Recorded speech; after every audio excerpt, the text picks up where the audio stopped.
Hello dear student, स्वागत है आप सभी का एक बार फिर से अपनी चैनल टारगेट सेमेस्टर एलयू पर।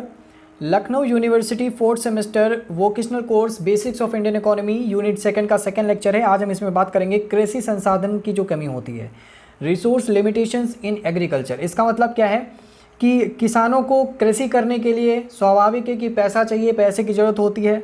जो किसान सक्षम होते हैं वो अपने पैसे की व्यवस्था करके कृषि को आगे बढ़ाते हैं, लेकिन जिनके पास पैसा नहीं है वो कृषि करना चाहते हैं लेकिन वो कृषि नहीं कर पाते हैं पैसों के अभाव में। तो क्या करते हैं, उनको ये जो ऋण लेते हैं फिर ऋण लेना पड़ता है बैंकों से। इस ऋण की व्यवस्था कौन करता है, कैसे करता है? तो ये तो इस संसाधन की कमी, यानी कि किसानों को कृषि करने के लिए उनके पास पर्याप्त रिसोर्सेज नहीं है, ठीक है, पर्याप्त संसाधन नहीं है, और उनकी कमी को गवर्नमेंट कैसे पूरा करती है? ऋण के माध्यम से, बैंकों में साख व्यवस्था के माध्यम से, ये सारी चीज़ें हैं, ठीक है। तो इसी पर आधारित ये लेक्चर है आज। इसको देखेंगे कि पहली चीज़ कि आखिर जो कृषि वित्त है, कृषि वित्त का मतलब जो किसानों को दिया जाने वाला ऋण है, जो किसानों को दिया जाने वाला क्रेडिट है, वो कैसे इनको प्राप्त होता है, ठीक है। तो यहाँ पर दिया गया पहले पॉइंट में, कृषि वित्त अथवा साख की पूर्ति, मतलब इनकी पूर्ति कौन करता है, कौन किसानों को पैसा देता है, ऋण देता है ताकि वो कृषि कर सकें। इसमें साहूकार है, सहकारी साख संस्थाएं हैं, व्यावसायिक बैंक है, ग्रामीण बैंक है, भूमि विकास बैंक है, सरकार तथा अन्य वित्तीय संस्थाएं हैं। इनके माध्यम से आप देखते हैं कि इनको जो साख है, जो क्रेडिट है, वो मिलता है ऋण के रूप में, ठीक है। यही आपका इंग्लिश में भी दिया गया है, the means of meeting agriculture finance for और क्रेडिट आर, यहाँ पर money lenders, cooperative credit institution, commercial banks, rural banks, land development banks, government and other financial जो इंस्टीट्यूशंस होते हैं उनके माध्यम से। अब बात आती है कि ये जो कृषि के ऋण होते हैं कितने प्रकार के होते हैं, ठीक है। अब मान लो कि एक एग्जांपल समझते हैं कि कोई किसान है, उसको ज़्यादा पैसे की आवश्यकता है, ज़्यादा ऋण की आवश्यकता है, तो किससे लेगा जा करके?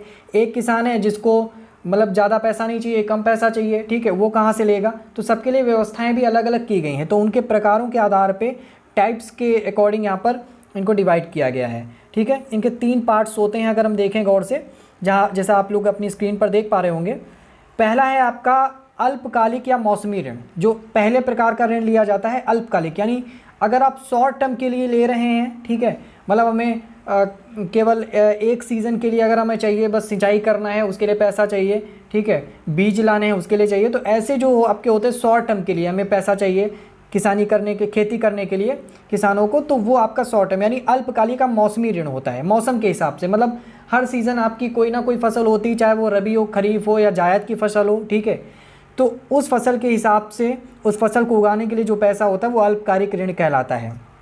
भारत में कृषक को बीज, उर्वरक को चारा खरीदने, मजदूरी वाला ऋण चुकाने, गान नहीं, ऋण चुकाने, फसल व बिक्री करने के कुछ प्रकार के पारिवारिक तथा अन्य चालू आवश्यकताओं को पूरा करने के लिए ऋण लिया जाता है। मेन बात है जो आपका एग्ज़ाम में पूछ सकता है कि ये जो ऋण है इनकी अधिकतम कितनी मतलब सीमा होती है, कितने समय के लिए लिए जाते हैं, इनका टाइम पीरियड क्या होता है? इनका टाइम पीरियड होता है ओनली 15 मंथ्स, ठीक है। 15 महीने के लिए ये ऋण यहाँ पर लिए जाते हैं, जो कि आपका शॉर्ट टर्म ऋण आपके 15 महीने तक लिए जाते हैं, इससे ऊपर आप नहीं ले सकते। इसके बाद आता है इसी प्रकार मध्यमकालिक ऋण, ठीक है, जो कि आपका मीडियम टर्म क्रेडिट होता है। ये किन चीज़ों के लिए लेते हैं, क्या आवश्यकताएं हमारी हैं, तो किसानों की होती, जैसे भूमि सुधार करने, ठीक है, पशु एवं कृषि यंत्र खरीदने के लिए, थोड़ा सा मध्यमकालीन में आ जाए, अगर हमें किसानों को पशु खरीदना है, ठीक है, और कुआं खुदवाने के लिए आदि के लिए यहाँ पर लिया जाता है। फिर है कि इन ऋणों की जो टाइम पीरियड है वो कितना है, वो 15 महीने से लेकर के 5 वर्ष, यानी कि 5 वर्ष के लिए आप इन क्रेडिट को, इन ऋण को ले सकते हैं, ठीक है, 5 वर्ष के लिए लिए जाते हैं। अब बढ़ते हैं आगे, अगला है दीर्घकालिक ऋण, ठीक है। ये ऋण जो हैं आपके लॉन्ग टर्म क्रेडिट कहलाते हैं। ये लॉन्ग टर्म क्रेडिट स्वाभाविक है कि किसी लॉन्ग पीरियड के लिए या लॉन्ग टाइम इन्वेस्टमेंट के लिए लिए जाते होंगे।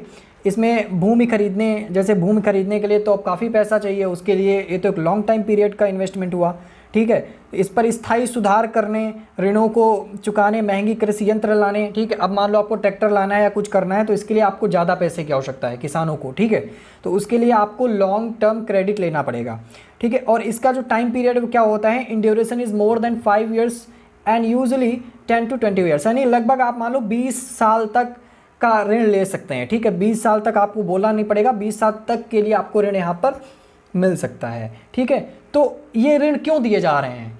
ये ऋण इसलिए दिए जा रहे हैं ताकि जो आपके संसाधन है वो पूर्ति हो सके, उनकी जो लिमिटेशंस हैं उनको पूरा किया जा सके और उनकी समस्या का समाधान किया जा सके। ठीक है, ताकि आप जो किसान हैं यहाँ पर अपनी खेती को बढ़ावा दे सकें। ठीक, अब बढ़ते हैं आगे। उनका टाइम पीरियड बहुत इंपॉर्टेंट है, तो आप इसे ज़रूर देखिएगा, इसे मिस ना करिएगा।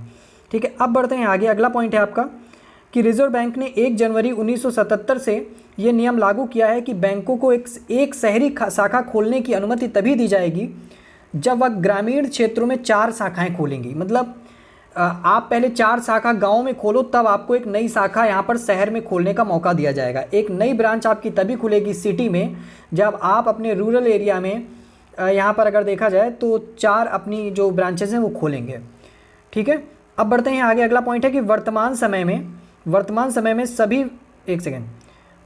में सभी व्यापारिक बैंकों की 50,948 शाखाएं ग्रामीण क्षेत्रों में स्थित है। थोड़ा डेटा याद रख लेना कि इतनी शाखाएं यहाँ पर व्यापारिक बैंक जो कॉमर्शियल बैंक है 50,948 के आसपास है। मार्च 2018 तक क्षेत्रीय ग्रामीण बैंकों की 15,218 शाखाएं यहाँ पर खोली जा चुकी हैं। ठीक है, तो बात हुई शाखाओं की, जो ब्रांचेज होती है बैंक की। ये वही बैंक्स हैं जिनके माध्यम से आपको ऋण प्रोवाइड किया जाता है, किसानों को ऋण प्रोवाइड किया जाता है। ठीक है, अब आते हैं कि जो ऋण है, ठीक है, इनका अनुमान कैसे लगाया जाता है। ठीक है, ये बहुत अच्छा है, इंपॉर्टेंट है कि एस्टिमेट ऑफ यहाँ पर इंडेप्टनेस जो है वो कैसे काउंट की जाएगी, कैसे उनका अनुमान लगाया जाएगा, कैसे उनको एस्टिमेट किया जाएगा। ठीक है, तो कुछ यहाँ पर इंपॉर्टेंट पॉइंट्स उनको देख लेना कि सर्वप्रथम इसका अनुमान यानी कि ऋणग्रस्तता का अनुमान कि कितने लोग ऋणग्रस्त हैं, ये भी तो देखना पड़ेगा ना। अब ना जाने कितने किसानों ने ऋण लिया है, इसका भी डेटा यहाँ पर गवर्नमेंट को रखना है ताकि पता तो चले कि कितने लोगों ने लिया है। अगर आपसे कोई उधार मांगता है, ठीक है, मान लो आपसे 4 लोगों ने उधार मांगा है, तो वो कहीं ना कहीं आपने नोट जरूर किया होगा अपनी डायरी में। ठीक है, तो उसी प्रकार गवर्नमेंट भी कहीं ना कहीं नोट करती है कि हमसे 4 लोगों ने उधार मांगा है, 4 लोगों ने ऋण मांगा है, क्योंकि इनका पैसा हमें रिटर्न भी लेना है। ठीक है, तो ये सारी चीज़ें होती हैं। तो इनका जो ऋणग्रस्तता का अनुमान कौन लगाता है? सर्वप्रथम इसका अनुमान लगाने का जो प्रयास है वो डेक्कन रैयत आयोग द्वारा 1875 ईस्वी में किया गया था। ये याद रखना, डेक्कन रैयत आयोग था। ठीक है, इसके माध्यम से 1875 में किया गया था। अगला है 1911 में एडवर्ड मैकलेगन ने ग्रामीण ऋणग्रस्तता का अनुमान 300 करोड़ रुपए का लगाया था। फिर प्रांतीय बैंकिंग जांच समिति ने 1929 में ग्रामीण ऋणग्रस्तता का अनुमान 900 करोड़ रुपए का लगाया था। और फिर 1937 में रिजर्व बैंक ऑफ इंडिया के कृषि शाख विभाग ने ग्रामीण ऋण की मात्रा का अनुमान 1800 करोड़ रुपए लगाया। ये कुछ डेटा है, आप याद करना चाहें तो याद कर सकते हैं। पहला पॉइंट जरूर याद कर लेना। ठीक है, हम कुछ भी स्किप नहीं करना चाहते ताकि ऐसा ना हो कि बाद में आपका आ जाए तो आप कहें कि सर ये तो आपने बताया ही नहीं था। ठीक है, कोई बात नहीं, फिर भी हम कोशिश करेंगे, पूरी कोशिश करेंगे कि वो सारी चीज़ें आ जाएं जो आपके एग्ज़ाम में यहाँ पर आने को हैं। अगला है कि भारतीय न्यायाधीश सर्वेक्षण संगठन, ठीक है, न्यायाधीश नहीं होगा यहाँ पर, न्यायदर्श, नोट कर लेना, न्यायदर्श। ठीक है, न्यायदर्श है। ठीक है, न्यायाधीश नहीं है, न्यायदर्श है। भारतीय न्यायदर्श सर्वेक्षण संगठन ने 59वें दौर के सर्वेक्षण में कृषकों के ऋणग्रस्तता का अनुमान 48.6% यहाँ पर लगाए। ये तो अनुमान लगाने की बात हुई। अब बात आते हैं कि गवर्नमेंट ने एक और सुविधा यहाँ पर प्रदान की है किसानों को, किसान क्रेडिट योजना के माध्यम से। किसान क्रेडिट योजना आपकी अगस्त 1998 में प्रारंभ की गई थी। ठीक है, 1998 में प्रारंभ की गई थी। इस योजना में रुपये 5,000 अथवा अधिक से उत्पादन ऋण के लिए पात्र किसान क्रेडिट कार्ड प्राप्त कर सकते हैं। अगर 5,000 आपको या इससे अधिक का आपको ऋण चाहिए तो आपको एक किसान क्रेडिट कार्ड बनवाना पड़ेगा अगर आप किसान हैं। ठीक है, उस किसान क्रेडिट कार्ड के माध्यम से आप जो ऋण है वो ले सकते हैं। इसके बाद है कि ये जो इसकी वैलिडिटी कितनी थी, आखिरकार कार्ड कितने दिन के लिए वैलिड रहता है, कितने वर्ष के लिए, तो 3 साल के लिए वैलिड है। ठीक है, फिर है कि प्रत्येक आहरण का भुगतान 12 महीने के लिए यहाँ पर होता है। 12 महीने के लिए ये जो आहरण है इसका भुगतान यहाँ पर होता है। और भुगतान करने के क्या क्या माध्यम हैं, आप शाखा परिचालन से कर सकते हैं, चेक सुविधा के माध्यम से, एटीएम डेबिट कार्ड के रूप में कर सकते हैं, एटीएम से या डेबिट कार्ड से। फिर है व्यवसाय या प्रतिनिधियों के माध्यम से भी आप यहाँ पर कर सकते हैं। अगला है कि किसान कॉल सेंटर की स्थापना 21 जनवरी 2004 में की गई थी। किसान कॉल सेंटर की स्थापना कब की गई थी, इंपॉर्टेंट है, आप नोट कर लेना इसे। ठीक है, अब बात करते हैं कि कृषि तकनीक में क्या परिवर्तन हुए हैं। ठीक है, अगर टेक्नोलॉजिकल चेंज इन एग्रीकल्चर देखा जाए तो क्या क्या यहाँ पर चेंजेस हुए हैं, अगर इसको मोटे तौर पे समझे कि आज हम क्या देख रहे हैं। पहले कृषि कैसे होती थी, पहले कृषि का माध्यम क्या था, अगर खेत जोते जाते थे तो बैलों के माध्यम से हल लगा करके, यहाँ पर जो बैल थे बैलों को हल लगा करके यहाँ पर खेत जोते जाते थे। आज क्या हुआ है, आज ट्रैक्टर का आविष्कार हो गया है, तो ट्रैक्टर के माध्यम से खेतों की जुताई यहाँ पर की जाती है। ठीक है, पहले सिंचाई के लिए कोई ट्यूबवेल नहीं था, किसी भी प्रकार का कोई इंजन वगैरह नहीं था, सिर्फ यहाँ पर जो नहर का पानी आता था, जो मानसून पर निर्भरता थी, उसी के माध्यम से सिंचाई होती थी। लेकिन आज हमने क्या देखा है, ट्यूबवेल की व्यवस्था हो गई है। तो ये चेंजेस हो रहे हैं टेक्नोलॉजी में। ठीक है, फिर क्या है, उर्वरक है। तो पहले क्या होता था कि गोबर की खाद बनती थी, आज यहाँ पर देख रहे हैं आप अच्छी अच्छी खादें आ रही हैं, यूरिया वगैरह। ठीक है, यूरिया, DAP, सारी चीज़ें। तो उर्वरक आज आप देख रहे हैं कि किस प्रकार से जो खाद हैं और अच्छे उन्नत कोट के जो उर्वरक हैं उनका यहाँ पर खोज हुआ है, और उसके माध्यम से नई फसलों का यहाँ पर आविष्कार भी हुआ है। फिर आता है कि पौध संरक्षण की बात कही गई है। ठीक है, आजकल पौध संरक्षण भी हो रहा है, पहले पौध का संरक्षण नहीं हुआ करता था, लेकिन प्लांट प्रोटेक्शन है आज यहाँ पर जाना जाता है। फिर अगला पॉइंट है उन्नतशील बीज। हमने ये उन्नतशील की बीज का एक बहुत अच्छा उदाहरण है हरित क्रांति का, अभी आगे पढ़ेंगे ये जितनी भी क्रांतियाँ हैं हरित क्रांति के बारे में। ठीक है, ये सब कृषि के अंतर्गत ही है। तो हरित क्रांति के माध्यम से आपने देखा कि उन्नत कोट के बीज आए, जिससे यहाँ पर जो 1966 के समय जो एक प्रकार से अकाल आया था, उससे छुटकारा मिला देश को। फिर आता है कि कृषि यंत्र एवं उपकरण। ठीक है, कृषि यंत्र भी आजकल काफ़ी आ गए हैं, जैसे मैंने बोला ट्यूबवेल और ये सारी चीज़ें होती। अब तो जो आपके धान काटने वाली मशीन आती है वो भी आ गई, सारी चीज़ें आ गई हैं। ठीक है, तो यहाँ पर टेक्नोलॉजिकल चेंज हो रहे हैं एग्रीकल्चर में। तो ये आपके कुछ पॉइंट्स थे, अगर आप इनको समझना चाहें समझ लें, बाकी MCQ पैटर्न पे बेस्ड है। और एक चीज़ ध्यान रखिएगा कि सिर्फ आपको अपनी तरफ से भी मेहनत करनी है। ठीक है, आपको हम आइडिया दे रहे हैं कि किस प्रकार के क्वेश्चंस आएंगे, वो मोस्टली यहीं से आपके क्वेश्चंस आएंगे, लेकिन आपको भी अपनी तैयारी के साथ अच्छे से जाना है। ध्यान रखना है कि जो कुछ सिलेबस में दिया है उससे बाहर आपको यहाँ पर नहीं पढ़ना है, जो सिलेबस में है बस उसी से पूछेगा, उसके बाहर नहीं आएगा। चलिए आइए देखते हैं इसके कुछ MCQs। पहला यहाँ पर आपका टॉपिक है कृषि में संसाधन की कमी, रिसोर्स लिमिटेशंस इन एग्रीकल्चर। ठीक है, इसका पहला क्वेश्चन है आपका कि कृषि क्षेत्र को वितरित संस्थागत साख प्रवाह में वर्ष 2017-18 के दौरान वाणिज्यिक बैंकों की हिस्सेदारी कितनी थी। अब एक चीज़ आपको यहाँ पर मेहनत करनी है, मेहनत ये करनी है, हम आपको गाइड कर रहे हैं कि ऐसे क्वेश्चन आएंगे, तो आपको क्या करना है कि इनको अपडेट करना है। अगर 2017-18 की बात कर रहा है तो 2021-22 का डेटा या 22-23 का डेटा आप निकाल कर रख सकते हैं। ठीक है, इसका जो राइट आंसर है आपका वो है ऑप्शन नंबर C, 75%। अगला है कि निम्नलिखित किस संस्थागत वित्तदायी संस्था द्वारा सर्वाधिक किसान क्रेडिट कार्ड वितरित किए गए हैं। ऐसी कौन सी संस्था है जिसके माध्यम से सबसे ज़्यादा किसान क्रेडिट कार्ड यहाँ पर बांटे गए हैं। इसका राइट आंसर ऑप्शन नंबर है सहकारी बैंकों के माध्यम से। अभी हम पढ़ेंगे कि ऐसे कौन कौन से माध्यम हैं जिनके माध्यम से आपको ऋण प्रदान किया जाता है। ठीक है, कुछ इंस्टीट्यूशनल हैं आपके, कुछ आपके यहाँ पर गैर संस्थात्मक हैं। अगला क्वेश्चन है आपका कि नाबार्ड की स्थापना कब की गई। बहुत इंपॉर्टेंट क्वेश्चन है। ठीक है, अभी नाबार्ड को हम आगे पढ़ेंगे अच्छे से डिटेल में। अभी यहाँ पर देख लो कि नाबार्ड की स्थापना कब की गई, बहुत इंपॉर्टेंट क्वेश्चन है। इसका right answer option number C, 12 जुलाई 1982 को। अगला क्वेश्चन है कि वर्तमान में नाबार्ड की अधिकृत पूंजी कितनी है। ठीक है, इसको एक बार अपडेट करके देख लेना गूगल पे।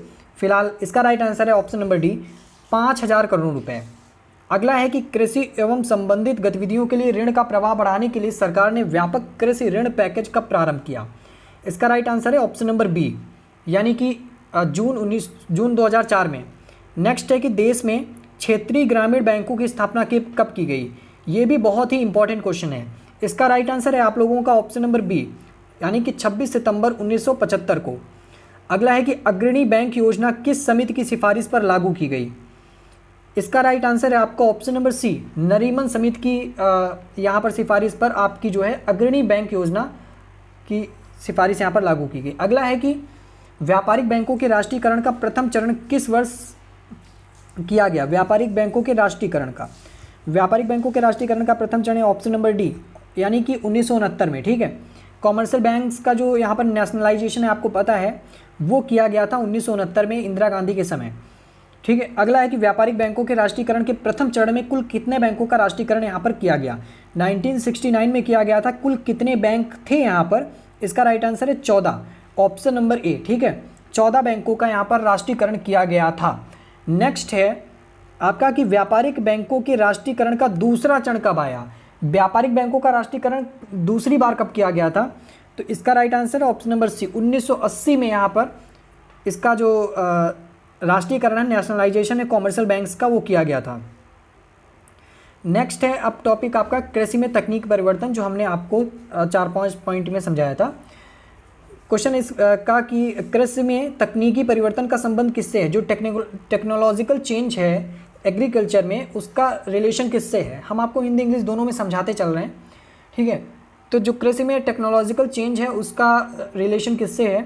तो इसका राइट आंसर है आपका यहाँ पर ऑप्शन नंबर डी, उपयुक्त सभी से। आप देखते हो ना कि आजकल क्या हो रहा है, रासायनिक उर्वरक का प्रयोग हो रहा है, ट्रैक्टर का प्रयोग हो रहा है, मैंने अभी आपको समझाया, फिर पौध संरक्षण हो रहा है। ये सारी चीज़ें हमने आपको यहाँ पर बताई कि ये आपका एग्रीकल्चर में जो चेंज है टेक्नोलॉजिकल, उससे रिलेट करता है। तो स्वाभाविक है कि सभी होंगे आंसर। ठीक है, नेक्स्ट है कि वर्तमान में निम्न कृषि उपज क्षेत्र के कितने प्रतिशत भाग में सिंचाई की जाती है?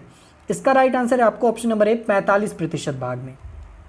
अगला क्वेश्चन है कि कृषि यंत्रीकरण के विपक्ष में तर्क है। इसका मतलब है कि चेंज इन एग्रीकल्चर टेक्नोलॉजिकल अगर मेथड से हम देखें, ठीक है, जो एग्रीकल्चर में टेक्नोलॉजिकल चेंज होता है उसका एक यहाँ पर आपको विशेषता मिलेगी कि कृषि का यंत्रीकरण हुआ है। आज क्या देख रहे हैं, कृषि आज चीज़ें जितनी भी हैं वो आपकी सब मशीन में आ रही हैं। ठीक है, जो भी आप चीज़ देखते हो, पहले हम क्या करते थे, हसिया से जा कर के धान काटते थे, लेकिन आज क्या है, आज मशीनों से धान काटे जा रहे हैं, आज ट्रैक्टर का प्रयोग हो रहा है बैलों की जगह। तो ये यंत्रीकरण हुआ। ठीक है, यानी कि आज जो मशीनरी वाला युग है, मशीनरी आप इरा कह सकते हैं, ये आ गई है एग्रीकल्चर में।